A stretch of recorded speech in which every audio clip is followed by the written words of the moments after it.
Bebe supu, bebe supu, bebe supu, bebe supu. Anti Kindege. Nini wewe? Hivi mtoto una nini wewe? Kweli tunda inakutoa sana roho, inakutoa sana macho. Nikiwa mimi unapata una nini wewe? Unalitolea macho eh? Sasa ona ninavyolila mbele yako. Sili nakuuma. Sasa nalia mbele yako na upate hata kidogo. Yaani kaka katunda unataka na wewe upate. Kwa nikikupa mimi nitapata nini hapa? Kwanza nisikilize, humu ndani kula wewe mpaka aje huyo? Aje kuleta humu ndani ndio utakula wewe. Yaani nikiwepo mimi, wewe ni mkavu. Uamini eh?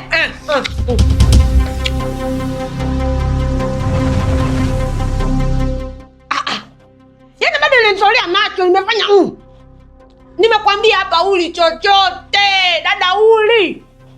Yaani nilijua tu uli chokolali sione kitu chochote tu. Yaani nilikutolea macho Umezoea umo jalalani upati vitu vitamu kama hivi na sahau kuja kuvila kwenye maisha yako wewe. Yaani hivi sahau. Yaani jana ananikwaza wewe mtoto.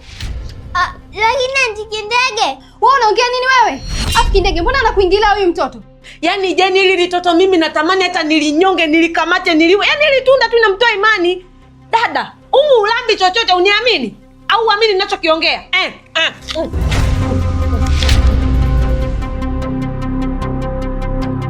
Empotea hapa. Wewe mtoto wewe. Si uondoke hapo, umeambiwa ondoka. Ala, itoto inapenda kujiamulia mambo. Lione na misha machozi. Toka hapa.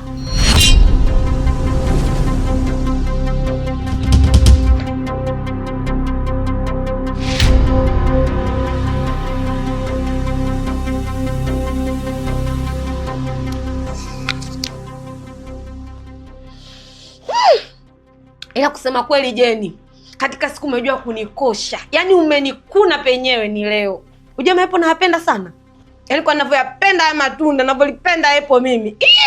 Umenikosha sana. Yaani haya madude nayapenda na hivi ndani ni sau kama yameisha humo. Yaani leo umenikosha sana. Usijali Kindege ndugu yangu. Mimi nilijua kabisa unayapenda maepo. Ndio maana nikakuchukulia nikakuletea. Asante sana. Hapa acha nilile nilimalize.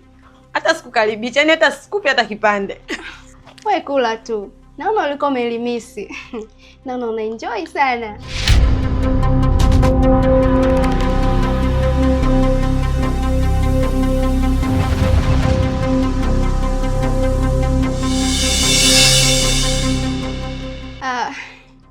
Hata hivyo muda umeenda sana. Kuna mahali na wai. Alafu hapa nilikuwa nimepita tu kukupitishia hilo epo. Wewe naye kwa kuwahi kuondoka kwangu. Ila asante mwana. Umenipa japo kipenda roho. Usijali. Okay, sawa. Ila mimi sikutoe hivyo. Yaani hapo shani kalisha na ili tunda. Yaani nalila nalimaliza lote.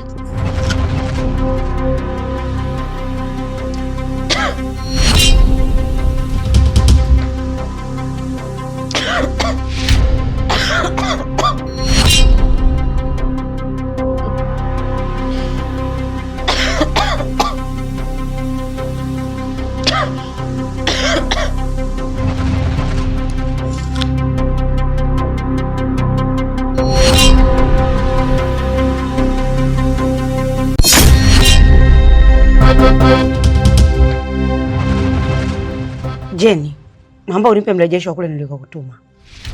Kama unavyonijua Sofia, kwenye mipango yangu yote huwa sipendi kufeli kabisa. Jeni, una maana gani kusema hivyo? Ilikuwa hivi, nilifika pale na lile tunda, naye akalipokea. Nikaanza kumwongelesha maneno mazuri na matamu. Akafurahi kama chizi, halafu akalifakamia kama kichaa. Nilifurahi sana. What? Unamaanishaje? Amefanikiwa kula lile tunda? Alilifakamia kama chizi. Nilifurahi sana. Lakini kabla ya hapo kuna changamoto ilijitokeza. Changamoto? Ni changamoto gani hiyo? Si yule mtoto chokolao aliyomokota. Alifika pale akaanza kumzuia. Sio nataka kumuongelesha nini. Lakini tu alisema, "Acha." Akasema acha. Na nini kiliendelea baada ya pale? Kama unavyomjua Kindege akiwa na hasira, huwa hawezi kumsikiliza mtu yoyote. Alichokifanya, alimfokea na kumtoesha pale. Nilifurahi sana, kisha akalifakamia sana lile tunda. Safi sana Jeni, na kama amefanya hivyo atakuwa amesaini mkataba wake wa kifo chake yeye mwenyewe, na hatakuwa na ujanja wa kutoroka kwenye ugonjwa huo, maana huo ugonjwa utakuja mara 3 zaidi ya nyuma alivyokuwa anaumwa. Kwa hiyo hapo yuko katika njia panda ya kifo. Wow, Sofia, kwa hiyo unamaanisha kifo chake kiko karibu kabisa na kaburi? Na hapa kilichobakia kesho ni kwenda nyumbani kwake kwenda kumnafikia, yani kumsanifu. Wow, nitafurahi sana. Yaani kama vile namuona atakavyokuwa akihangaika na kile kibomba. Unajua tutaendaje? Tutaenda hivi. 1, 2, 3. Tunaondoka. Tunaondoka sasa, tunaondoka.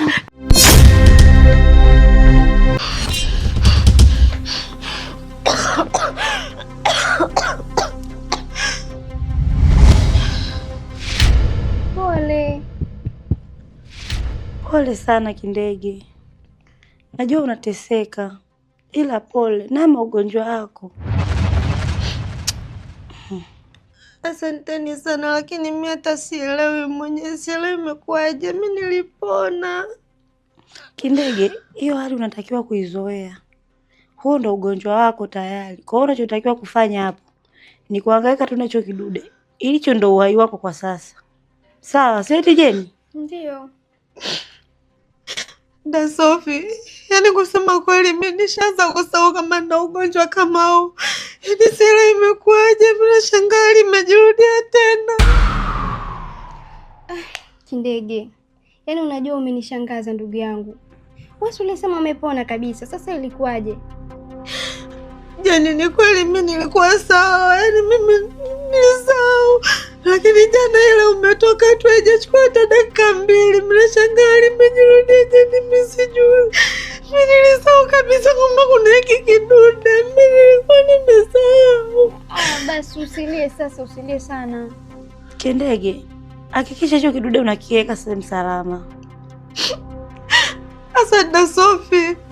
Unadhani mimi naweza nikakaa nacho mbali vipi? Yaani mimi kidude saizi ndo maisha yangu.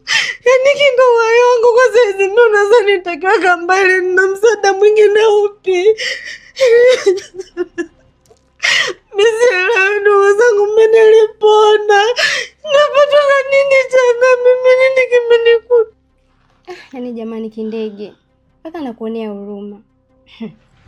Jana tu ulikuwa mzima, eti leo tu unaumwa. Na kama ningejua hiyo jana nisingeondoka, ningebaki kukuuguza. Kweli Jeni, usingeondoka kabisa. Unaona Kindege hapa anavyoteseka, hata tujui usiku kalalaje. Lakini ungekuwepo wewe, kila kitu kingekuwa sawa, si eti Jeni? Ndiyo kabisa, atakuwa sawa. Sikiliza Kindege, lakini ugonjwa wako kwa kuwa umerudi, hakikisha unamuomba sana Mungu. Jitahidi hata wakati mwingine ufunge, umwombe Mungu. Hizi nguvu zingine huenda hata ni nguvu za giza. Unajua kukutokea. Ndio maana inakuwa hivi. Sawa? Alafu mbona kama nasikia harufu ya marashi?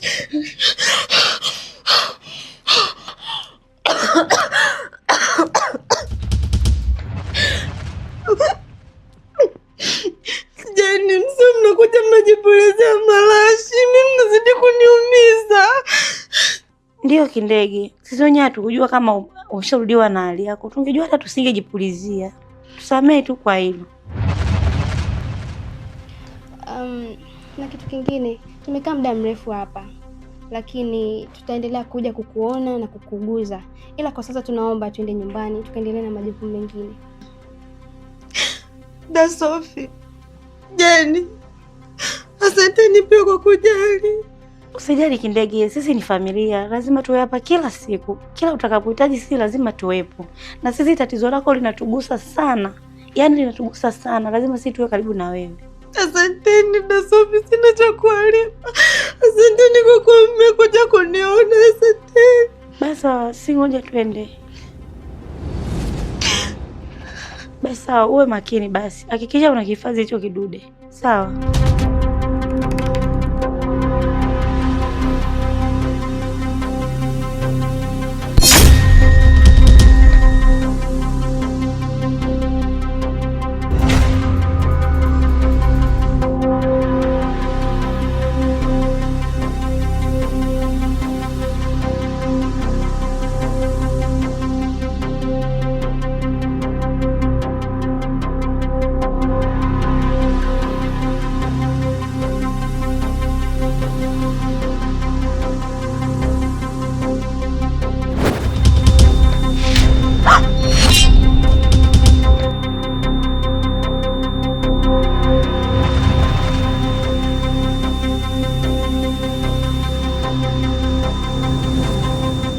Niko sawa dada.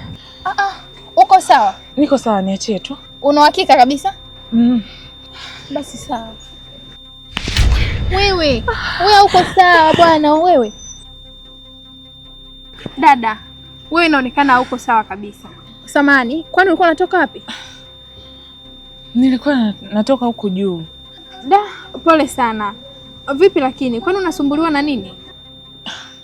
Yaani dadangu, kiufupi tu yani huu mwezi wote kichwa kinanisumbua sana na sijui hata shida ni nini. Nakuwa najikuta tunapata kizunguzungu. Oh, Mungu wangu. Umeenda hospitali? Bado sijaenda. Du, pole sana. Sasa inabidi nikusaidie. Ulikuwa umetoka wapi? Nilikuwa nimetoka huku juu, naelekea nyumbani. Okay, mimi mwenyewe kuna sehemu nilikuwa nimeenda. Kwa sababu umepata matatizo, inabidi nikurudishe nyumbani kwako afu zeni mimi nitaenda nyumbani. Kwa sababu sio muhimu sana kwa hii nyumbani nikakuacha hapa, lazima nikusaidie. Basi sawa, nitashukuru sana kiukweli. Okay, basi tuende basi nikusaidie. Taratibu.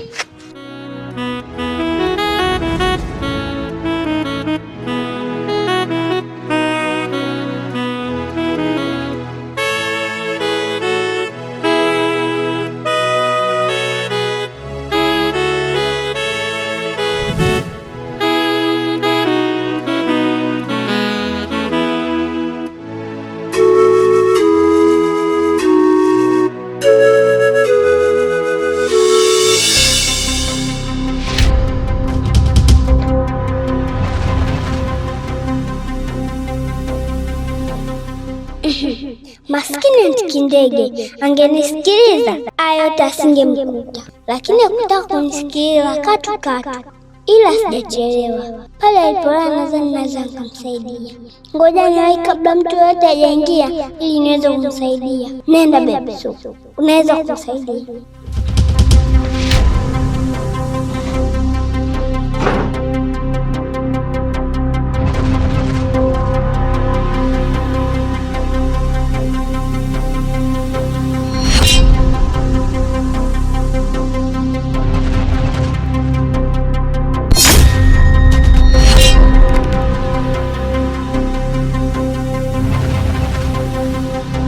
Umefikaje hapa?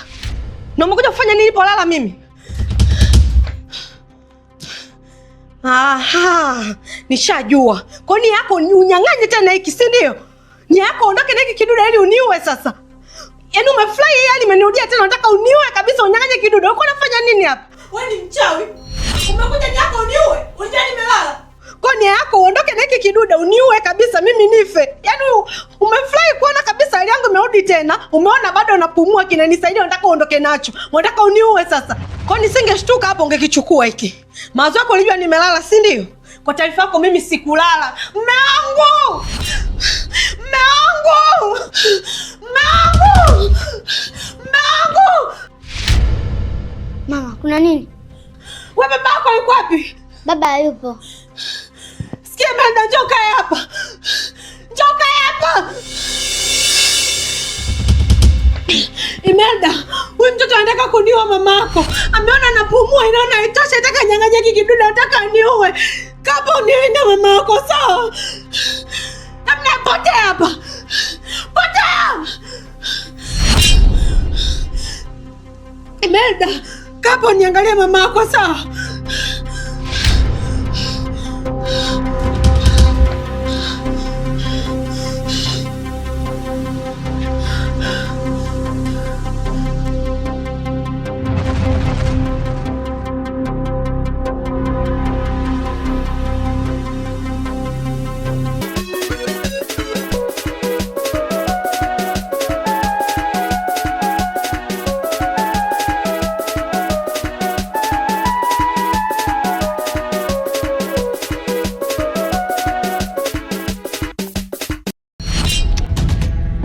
Hivi mwanamke, unaona raha mimi ninavyoendelea kutukana na kuendelea kudhalilishwa hapa mtaani kwangu? Yaani unavyoendelea kunidhalilisha, majirani wananiona mimi naendelea kupigwa na mama yangu. Unaona raha sana. Na kwa nini ulienda kumfuata mama yangu na kumwambia huo ujinga wako na bado ukamleta nyumbani kwangu bila ridhaa yangu? Kicho kufanya ndio kumfuata mama yangu ni nini wewe? Wewe una mama yako? Ulishindwa kwenda kumfuata mama yako ukamleta hapa? Ukamwambia upumbavu wako, ukamwambia ujinga wako unaofanya? Ulishindwa kwenda kufuata? Na kuuliza wewe. Lakini mume wangu, mimi mama nilienda tu kumwambia ili aje kuongea na sisi. Mimi nataka amani irudi kwenye ndoa yetu kama zamani. Nataka tuishi kama zamani mume wangu. Kwa hiyo nilimfuata mama ili aje kuongea na wewe. Wenda ukiongea naye yeye utaweza kumuelewa. Maana mimi hata unielewi. Alafu pia mume wangu, yule mwanaume anasema mimi na mahusiano naye. Kitu ambacho sio cha kweli. Hata siku ile ulivyotuona barabarani, nilikuwa nimemfuata huko, si ndo kijioni kwake, si ndo wapi huko. Niliongea naye sana na kumbembeleza ili aje kuongea na wewe. Lakini mimi sina mahusiano naye. Kwa mpaka anakuja hapa alikuwa amekuja kuongea na wewe. Akwambia kuwa sisi hatuna mahusiano, lakini cha ajabu alivyofika hapa wewe ulimfukuza na mapanga. Alikuwa amekuja kukwambia ukweli. Ukweli gani unaongelea wewe? Unaongelea ukweli gani? Hivi Farida, unahisi mimi ni mwanaume wa aina gani? Kukubali uongo wako na ujinga wako ambao unaendelea kuongea hapa. Hao ndo maneno ya kila siku ambao unazungumza kuhusiana na hili swala. Na kwa sababu umeendelea kung'ang'ania kukaa kwenye nyumba yangu, umekuwa kama kupe kwenye maisha yangu, umeng'ang'ana na mimi, yani umeganda kama rubo, umeniganda kweli kweli. Endelea kuganda hivyo hivyo. Lakini mimi nimekwambia sikutaki. Sikuhitaji tena kwenye maisha yangu. Fanya maisha yako mama. Fanya maisha yako. Nitakuja kupiga nikuumize nikafungwe mimi. Nimekuomba sana, nimekuelekeza sana. Alafu Farida, kitu ambacho kijui kwa sasa mimi nakuonea kinyaa. Nakuonea kinyaa sana. Na kuchukia vibaya mno. Na tena sasa hivi unanuka janaba. Yaani kiasi kwamba mimi nahisi tu na kinyaa hivi kuna kinyaa na kiona. Yaani nikikuona nahisi kinyaa. Unanuka tu muda wote. Tukulipofanya ile site yako mimi nahisi tu kinyaa. Kwa hiyo nashangaa unaenda kuniganda kama ruba, unataka nini kwa maisha yangu? Si uondoke, uache maisha yangu ondoka. Au unaenda kuniganda kwa sababu kuna njaa nyumbani kwenu? Umeshindwa kwenda nyumbani kwenu kwa sababu una njaa? Nenda nyumbani kwenu ukaishi huko.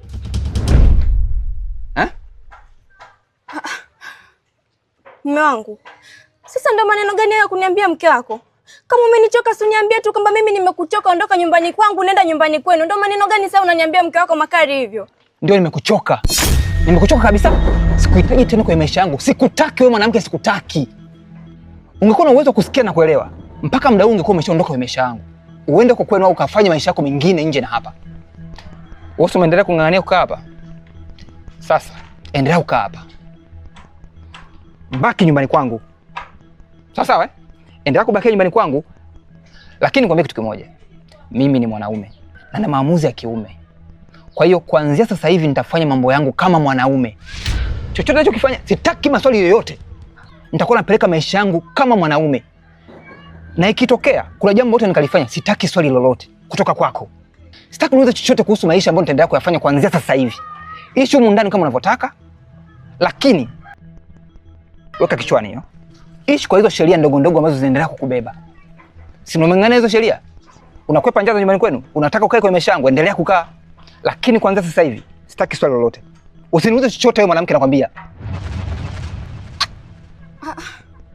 Mume wangu, kwani unataka kufanya nini? Mbona sikuelewi? Utaona.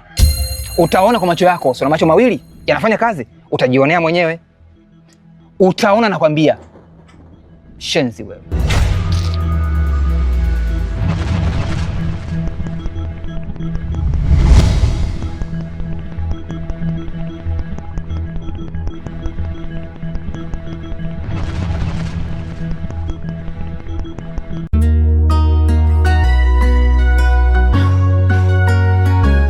Kiukweli asante sana dadangu.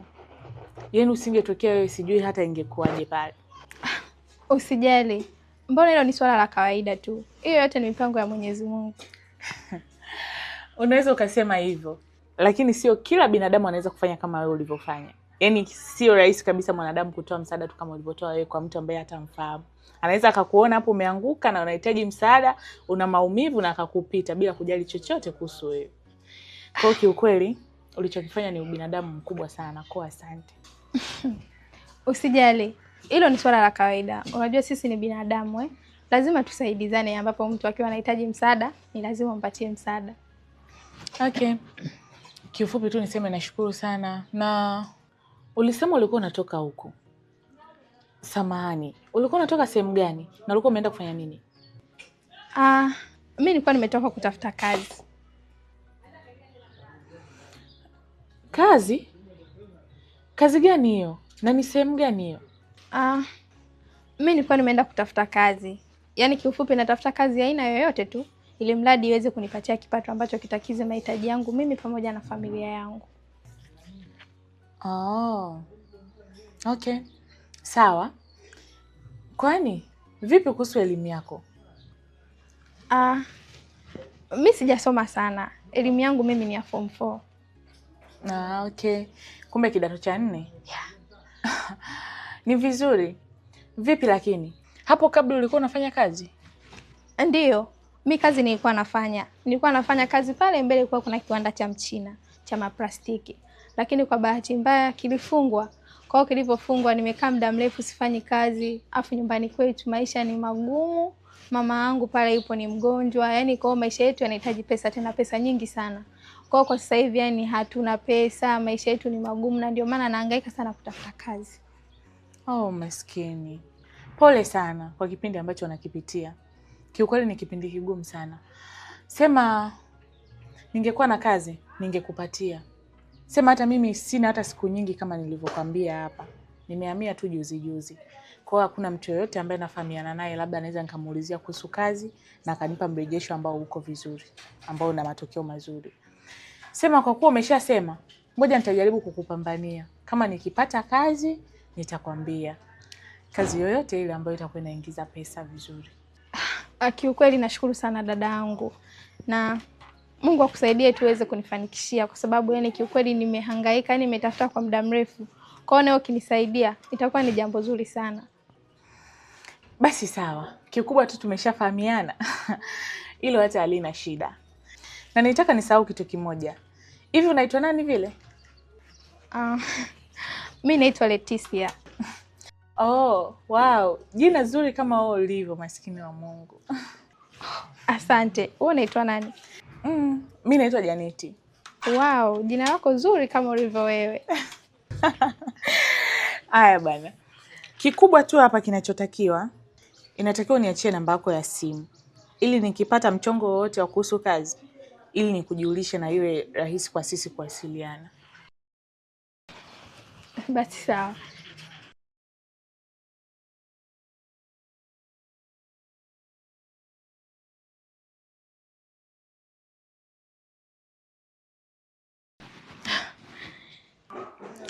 Hapa nadhani tutakuwa tumeshakamilisha. Kwa hapa nitakuwa nakujulisha chochote kitakachoendelea. Na kama nilivyokuambia hapo awali, mimi hapa nimehamia tu juzi. Kwa sina mtu yoyote ambaye nafahamiana naye. Ndio kwanza wewe.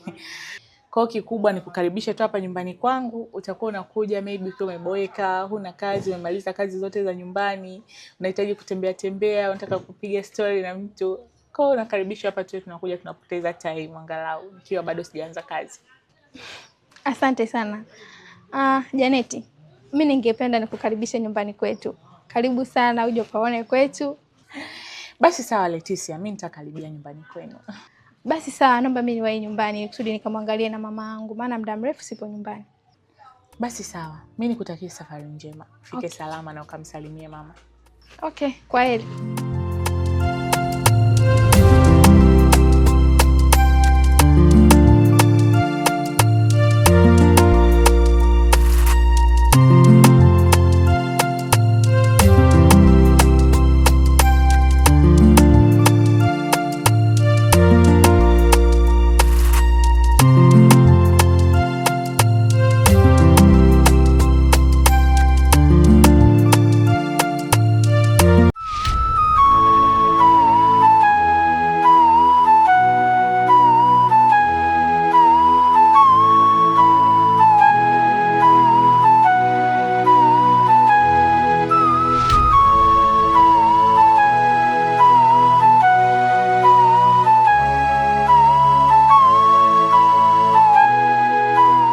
Baby Soup. Abe? Kwani umefanya nini mamangu? Imelda, mimi sijafanya kitu chochote. Hujamfanya chochote? Ndio. Sasa, mbona alikuwa anapiga kelele na anasema kwamba unataka kumuua? Imelda, mimi sijataka kufanya hivyo. Mimi nilimkuta amelala hapa, nikataka kumwekea rasta zake vizuri. Lakini alivyoshtuka akaanza kupiga makelele kunitolea maneno kama hayo. lakini mimi sitaka kufanya hivyo. Du, nikutie tu moyo, hakuna gumu lisilokuwa na mwisho.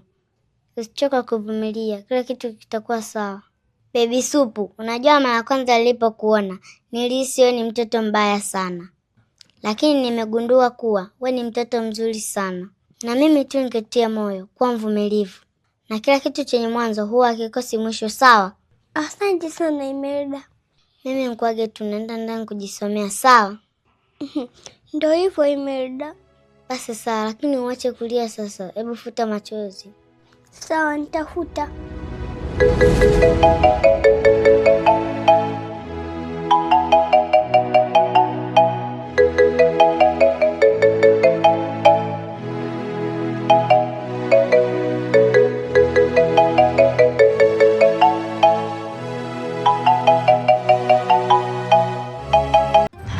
Farida, usilie.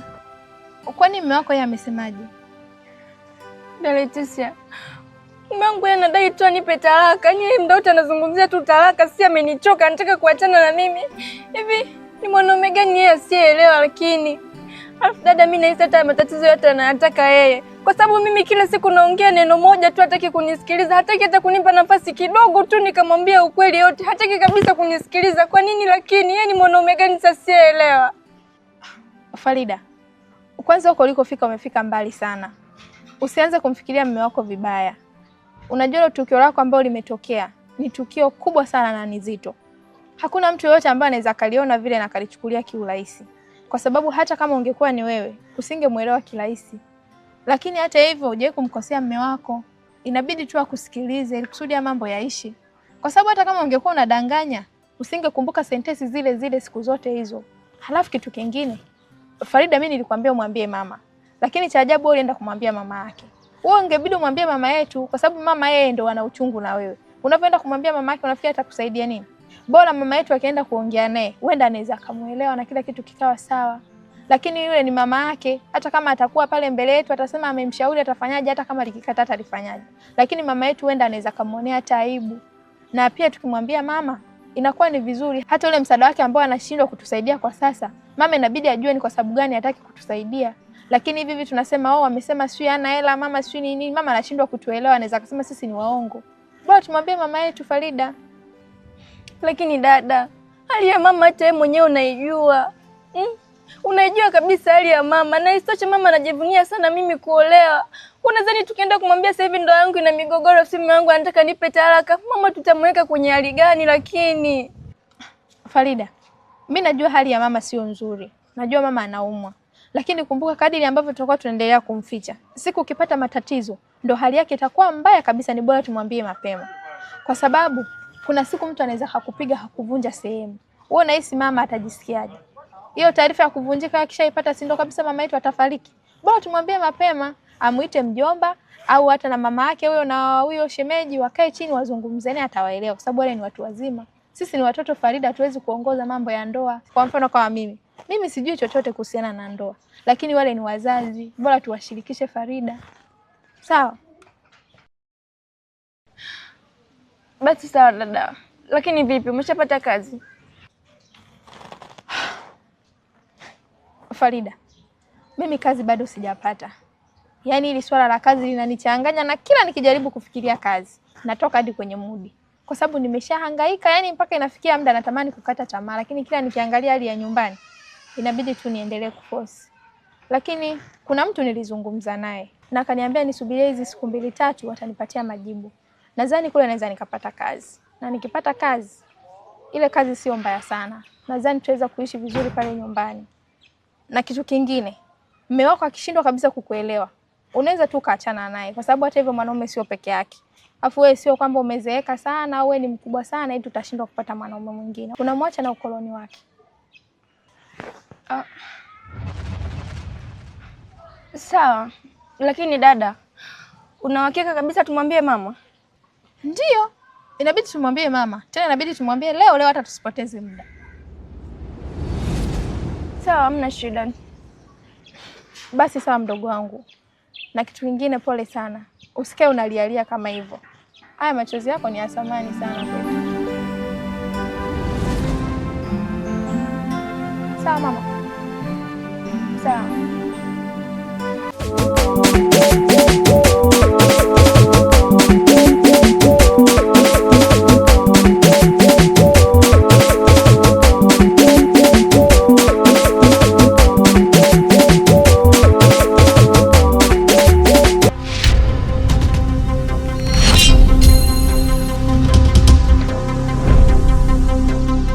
We bro, mbona mwangalia jicho baya sana kakaangu? We mshenzi, kaa kimya. Tena kaa kimya kabisa. Unauliza hivyo wewe kama nani? Hebu kwanza bro, punguza kisukari kwanza. Acha mapepe kwanza. Blaza, hebu naomba unisikilize kwanza. Tena naomba unisikilize kwa makini. Blaza, mimi ni mtu mwema kabisa. Yaani mimi ni mtu pisi kinoma yani blaza. Mimi sijatoka na mke wako. Kwa nini unielewi blaza? Kwa nini kila tukikutana unataka kuleta ugomvi? Wa mimi wa kiume blaza. Afu mimi najua kabisa ni uchungu wa mke, mimi nauelewa kabisa blaza. Naomba unielewe, mimi sijatoka na mke wako. Kwa nini kila siku tukikutana unaanza kuwaza maugomvi blaza? Mimi sijatoka na mke wako, niamini blaza. Mbona kama hivyo mjomba? Blaza, mimi sina noma na wewe kabisa. Yaani mimi sina noma na wewe, afu kitu kingine. Hata Mungu anajua kabisa kwamba mimi sijadeti na mke wako. Mimi nakwambia mimi ile siku mimi nilikuwa tunatetea maisha yangu, la sivyo mwenyewe ningekufa ile siku mjomba. Mimi sijatoka na mke wako, simjui ndani wala kitu vyote blaza. Mbona kama hivyo? Mimi sijatoka na mke wako blaza. Mbona unielewi blaza? Nielewe basi, mimi kijana mwenzako. Kaka Kichi, kumbe mwanaume mwenyewe ndo huyu? Ndo huyu jamaa mwenyewe. Yaani hataki kunielewa kabisa yani. Kila siku anaanza kwamba mimi nimetoka na mke wako, afu ni kitu cha uongo kabisa yani. Blaza, mimi sijatoka na mke wako, sijadeti na mke wako blaza. Mimi naheshimu kabisa. Mbona kwa nini unataka kunielewa? Kila siku tukikutana magomvi dakika za mwisho tunakuja kuumizana, tunakuja kupelekana ngombe, tunakuja kupelekana polisi blaza. Mimi sitaki tufikie huko. Mimi naza majukumu, mimi naza mambo mengi. Mimi siwezi kadeti na mke wako. Afu kitu kingine, mimi namheshimu sana mke wako kwa sababu wewe mwenyewe unaelewa mdogo wangu. Umri wa mke wako ni kama vile umri wa dada yangu tu. Kwa mimi siwezi nikafanya kitendo kama hicho. Afu isitoshe, mbona mke wako ni mtu humble tu, ni mtu pisi. Afu anatetea sana ndoa yake. Kwa nini unataka kumuelewa blaza? Mimi sijatoka na mke wako, niamini blaza. Mimi blaza, unaona mimi sina akili eh? Basi mimi nimechanganyikiwa. Unajua wewe una bahati ya mtende kuota kwenye jangwa. Na ndio maana mara mwisho tulivyokutana ulinichoropoka ukakimbia, alafu nilivyokutafuta sikukupata kabisa. Ungepatikana ningekuonyesha mtema kuni. Yo nyinyi, mnaona kama mjinga. Yaani unahisi mimi sina akili. Si ndio? Mimi najitambua. Najielewa kabisa. Nikutahadharishe tu. Kwa sasa sitaki ugomvi na mtu. Na yule mwanamke nimeshakuachia. Inabidi uje uchukue mwanamke wako. Nisaidie hicho tu. Uje nyumbani kwangu uchukue mwanamke wako, ndani nyumbani kwako kaishi naye. Simtaki tena. Simhitaji kwa maisha yangu. Yaani simtaki yule mwanamke. Nenda ukaendelee kuishi naye, muendelee kufurahia. Wewe ulihisi mimi nafurahia sana na enjoy. Ukaona uonje kibuyu cha asali. Sasa hivi ushajua kuna utamu, basi unaendelea kuenjoy. Sasa ili uendelee kufurahia vizuri, njoo chukue mzigo wako ule. Njoo chukue mwanamke pale. Nenda kaishi naye ndani kabisa, muendelee kufurahia. Na baada hapo mimi na wewe tutakuwa tumemalizana. Na wala hutasikia mimi na wewe tunaleta ugomvi. Yule mwanamke mimi simtaki, simhitaji tena maisha yangu, simuhitaji yule mwanamke, na hisi ameniletea nuksi kwa maisha yangu yani. Kwa hiyo fanyeni mje ndugu nyinyi. Naona kama vile mnafanana fanana. Mje pale mchukue mzigo wenu bwana. Hasa dingi hiyo amekaaje rafiki yangu? Mimi nawezaje kumchukua mke wa mtu afu nikaishi naye? Kumbuka mimi sijamuoa kabisa. Afu mbona kwa nini unataka kunielewa blaza? Blaza, naomba unielewe, mimi sijadeti na mke wako. Mimi sijalala na mke wako. Sijafanya mapenzi na mke wako. Kwa nini unataka kunielewa blaza?